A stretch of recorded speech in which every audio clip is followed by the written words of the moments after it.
இன்னைக்கு நம்ம பார்க்க போகிறது இதய அடைப்பை பற்றியும் அது வராமல் இருக்கிறதுக்கும் வந்ததை சரி செய்வதற்குமான உலகெங்கிலும் இன்னைக்கு வைரலாக போய்கிட்டு இருக்கக்கூடிய ஒரு முக்கியமான விரல் வைத்தியத்தை பற்றி தான் உங்ககிட்ட பேச போகிறேன். மாரடைப்பை பற்றி பேச போகிறீங்களா அப்படின்னு நீங்களில் சில பேர் கேட்டிங்கன்னா அது தவறுங்க. மாரடைப்பு என்பது வேறு, இதய அடைப்பு என்பது வேறு. இதே பல பேருக்கு இதனோட வித்தியாசம் புரியல. மாரடைப்பு எதனால் ஏற்படுதுன்னு கேட்டிங்கன்னா, இரத்த நாளங்கள், இதயத்துக்கு போகிற இரத்த நாளங்களில் அடைப்பு ஏற்பட்டு அதனால் இரத்த ஓட்டம் இதயத்துக்கு போகிறது தடைப்பட்டு அதனால் வர்றது அந்த கார்டியாக் அரெஸ்ட், அதனால் வர்றது அந்த மாரடைப்பு. இதய அடைப்புன்றது என்னன்னா கார்டியாக் எலக்ட்ரிக் கண்டக்ஷன் சிஸ்டம் அப்படின்னு ஒரு விஷயம் இந்த ஹார்ட்டில் நடந்துட்டுருக்கு. அது சரியாக ஃபங்க்ஷன் ஆகாதப்போ வர பிரச்சனைகள். அது என்ன ஃபங்க்ஷன், அது எதனால, அது சரியாகாததுனால என்ன பிரச்சனை வருது அப்படின்றத ஒரு நிமிஷத்தில் நம்ம பார்ப்போம். அதாவது சைனோ ஆட்ரியல் நோடு, SA முடிச்சு அப்படின்வாங்க. இதயத்துடைய மேல் அறையில் அது இருக்குது. அங்கேருந்து ஒரு எலக்ட்ரிசிட்டி உருவாகி அது அந்த ஆட்ரியல்னு சொல்லக்கூடிய இது வழியாக பாஸ் ஆகி இங்கே atrioventricular நோடு அப்படின்ற ஒரு இடம், AV நோடு அப்படின்னு சொல்லுவாங்க. அந்த இடத்துல முடியணும். அப்படி முடியும் போது ஒரு சர்க்கியூட் அந்த இடத்துல கிரியேட் ஆகுது. அது என்ன பண்ணுதுன்னா, இந்த இதயத்தோட மேல் அறை சுருங்க வச்சு அந்த சுருங்கும் போது கீழறை விரிவடையும். கீழ் அறை சுருங்கும் போது மேல் அறை விரிவடையும். இந்த விஷயத்தை இந்த electric cardio electric conduction system அதுதான் பண்ணுது. இது இந்த SA முடிச்சில் ஆரம்பித்து AV முடிச்சில் முடியணும். அது கரெக்டாக குறிப்பிட்ட டைமிங்கில் நடக்கணும். அப்போ தான் அந்த லேப்டாப்ன்றது ஒரு ரித்தமிக்காக நடக்கும். அப்போ என்ன நடக்கும்னா, மேலறை கரெக்டான நேரத்தில் சுருங்கி கீழறை விரியும் போதும், கீழறை கரெக்டான நேரத்தில் சுருங்கி மேலறை விரியும் போதும் அந்த பிளட்டு அப்படின்றது இதயத்திலேருந்து உடம்பின் அத்தனை பாகங்களுக்கும் ஒரே சீராக ஒரே வேகத்தில் ஒரே குறிப்பிட்ட ரிதமில் பாஸ் ஆகிக்கிட்டே இருக்கும். அப்போது மற்ற உடல் உறுப்புகள் இயங்கக்கூடிய தன்மையை பொறுத்து இந்த வேகம் இது இந்த கால்குலேஷன், அதுக்குள்ளே ஒரு மேத்தமேட்டிக்கல் கால்குலேஷன் இருக்குது.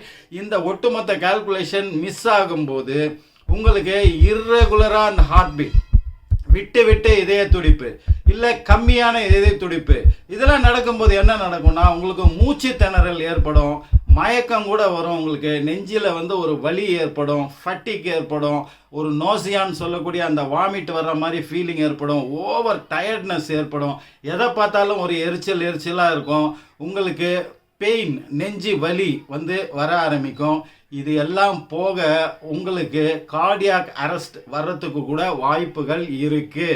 சரி, இப்போ இந்த இதய அடைப்பு எப்படி ஏற்படுதுன்னு நம்ம பார்த்துட்டோம் இல்லையா? இந்த பிளட் உடலின் அத்தனை பாகங்களுக்கும் குறிப்பிட்ட விதத்தில், குறிப்பிட்ட முறையில், குறிப்பிட்ட நேரத்தில் ஏன் போகணும்?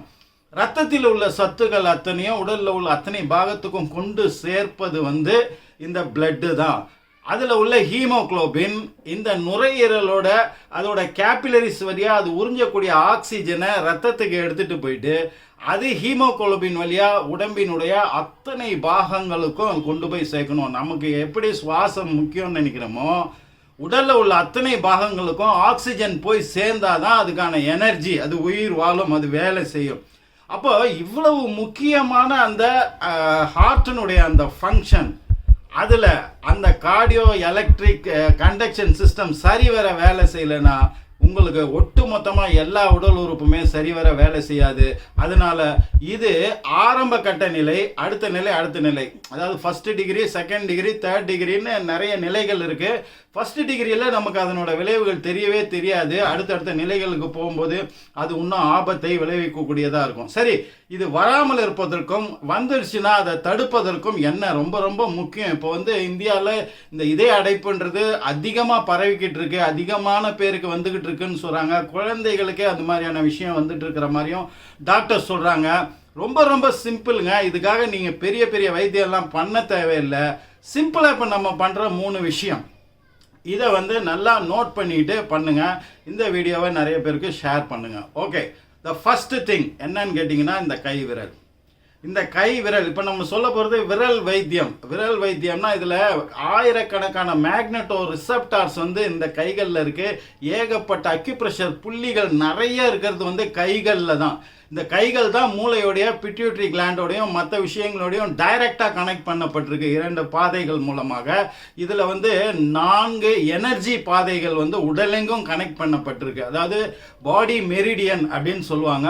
இந்த மாதிரி நிறைய விஷயங்கள் இந்த கைகள் இருக்கு. கைகள் என்பது சாதாரண விஷயம் கிடையாது. சரி, இதனோட மேக்ஸிமம் பெனிஃபிட்டை வச்சு இந்த வந்து இதய அடைப்பு இதை வந்து எப்படி சரி பண்ணலாம் அப்படின்றத வந்து நம்ம இப்போ பார்க்க போகிறோம். இப்போ இந்த கைகளை வந்து இப்படி கூச்சிக்குங்க. இப்படி ஸ்ட்ரைட்டாக வைக்கிறீங்க. அதையே கொஞ்சம் இப்படி கூச்ச மாதிரி கூம்பு வடிவத்தில் இப்படி வச்சுக்குங்க.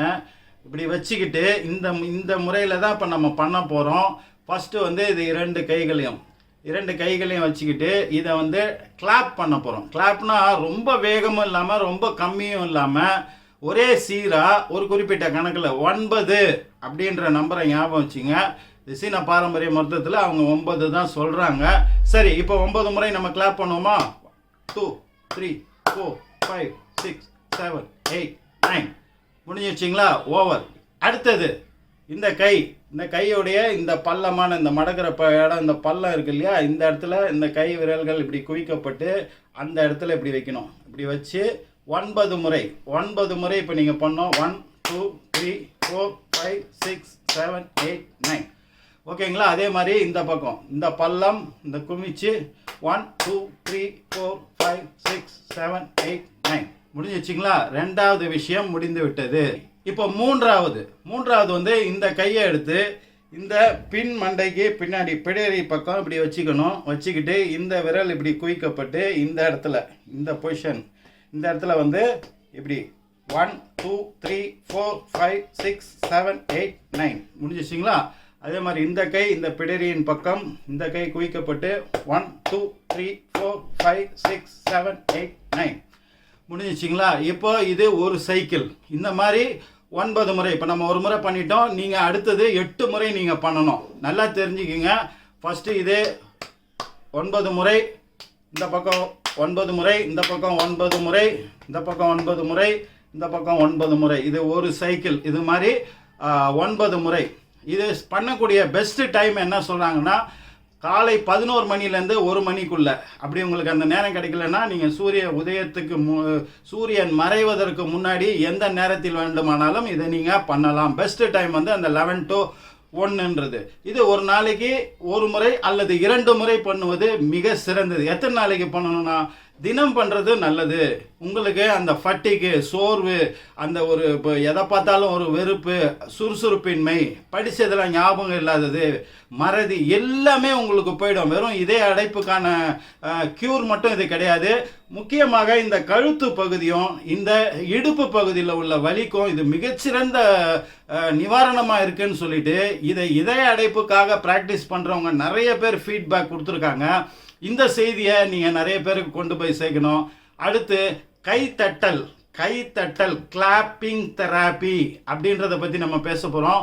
இதை தவறாக புரிஞ்சுக்கிட்டு கை தட்டுறது வந்து உடம்புக்கு நல்லது அப்படின்னு நினச்சிக்கிட்டு கண்டபடிக்கு தட்டிகிட்டு இருக்காங்க. இது முறையாக தட்டுவது எப்படி, என்னென்ன மாதிரியெல்லாம் தட்டலாம் அப்படின்றத பற்றி அடுத்த வீடியோவில் பேசலான் இருக்கேன். உங்களுடைய கமெண்ட்ஸுக்காக நான் வெயிட் பண்ணுறேன். நன்றி. ஏஜேஹெச்.